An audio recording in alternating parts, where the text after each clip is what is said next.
You can learn MIPS assembly in 15 minutes. I know, it sounds crazy, but stick with me and by the end of this video, you'll be able to write a hello world program in MIPS assembly from scratch on your own.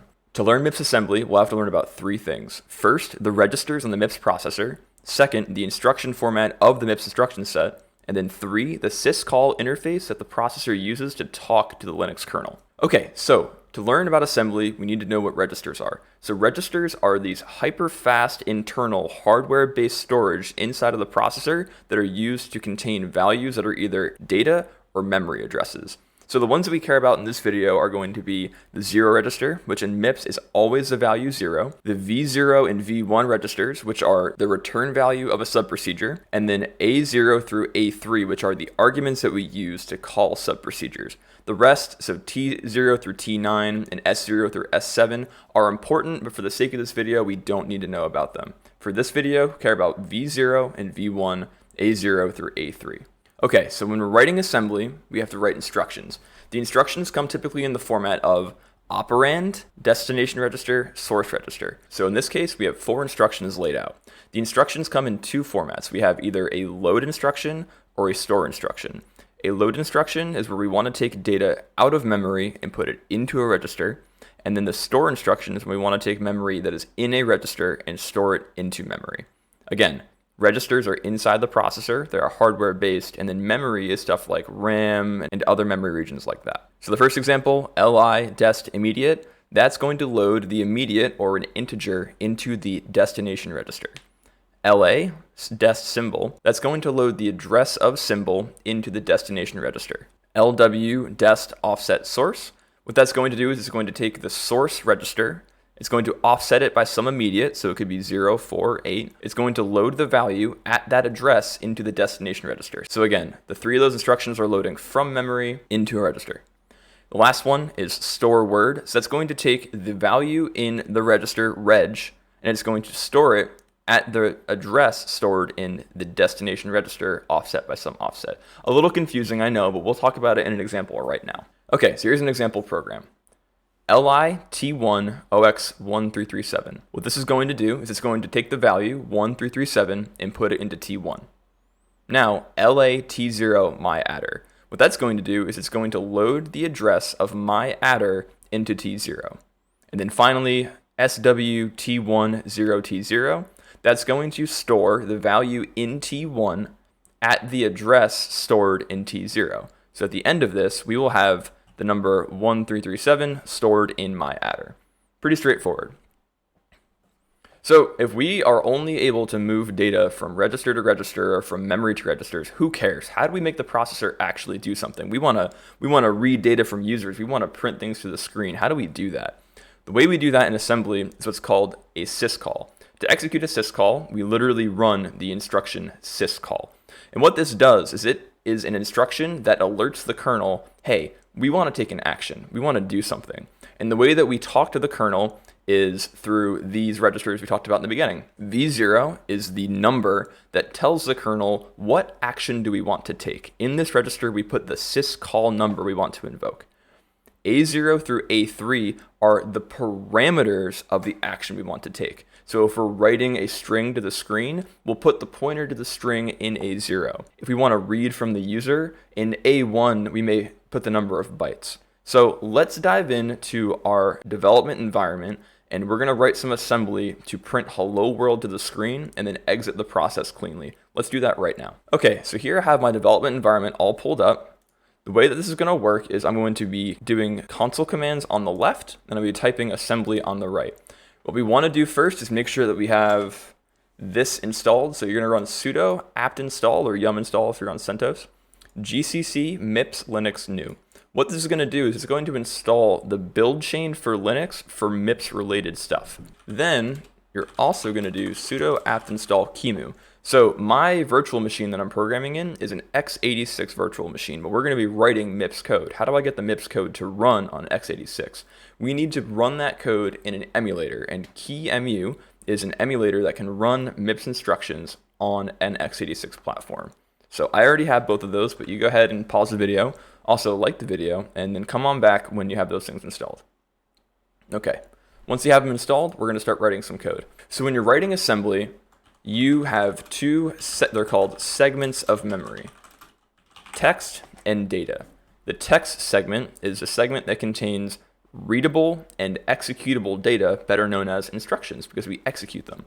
And then data is a segment that contains readable and writable data, but not executable. So in the text section go our instructions, and then in the data section go our data. So if we're going to print a string, for example, the string goes here. Also, to get set up, we have to do a few more housekeeping things.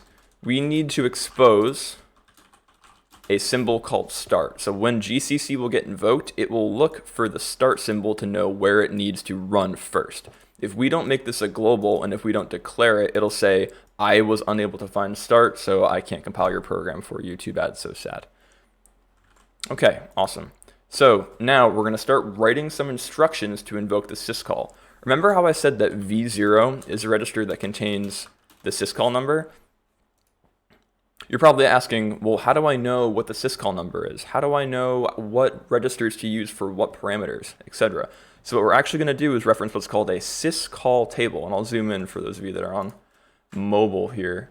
So this is a syscall table. You can Google it and type in Google MIPS Linux syscall table, or you can go to the URL here. I'll put it in the description box. What we have here is the syscall table for Linux. So if we want to run the exit syscall for Linux, we will use this syscall number in V0. A0 will be the error code.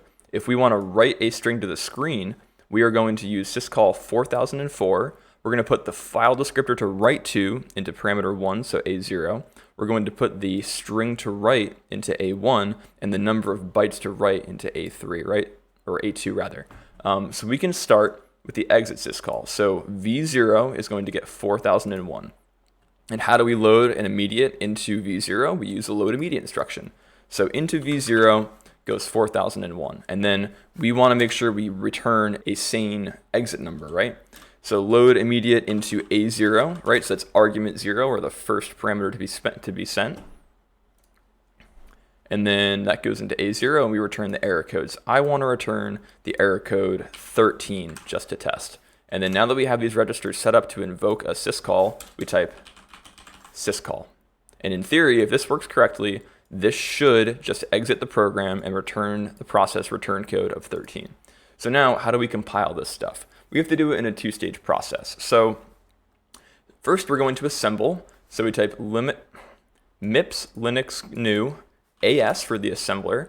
We're going to pass in hello.s as my file, and we're going to output hello.o. And it's just warning me that I didn't put a new line at the end of the file that like set, so I'm going to hit enter and make it shut up. Okay, so now we have this file hello.o. This is an intermediate relocatable file that we're going to use to now compile into a final elf. And how do we do that? So we do MIPS Linux new GCC. We're going to use the hello.o file. We're going to output hello, the binary, and then we're going to do tac no standard lib, so no stdlib, and then also tac static. What this will do is it'll prevent the binary from doing runtime linking, and it'll prevent a lot of errors when we're trying to emulate our code. So hit enter here, and we should get no errors. And now we can do qemu MIPS to invoke our emulator and pass it the program hello. So nothing happened and nothing crashed, which is intended. And now if we do echo $? Which is the previous return code, we should get 13, which is the syscall error code that we wanted our program to exit with. Awesome.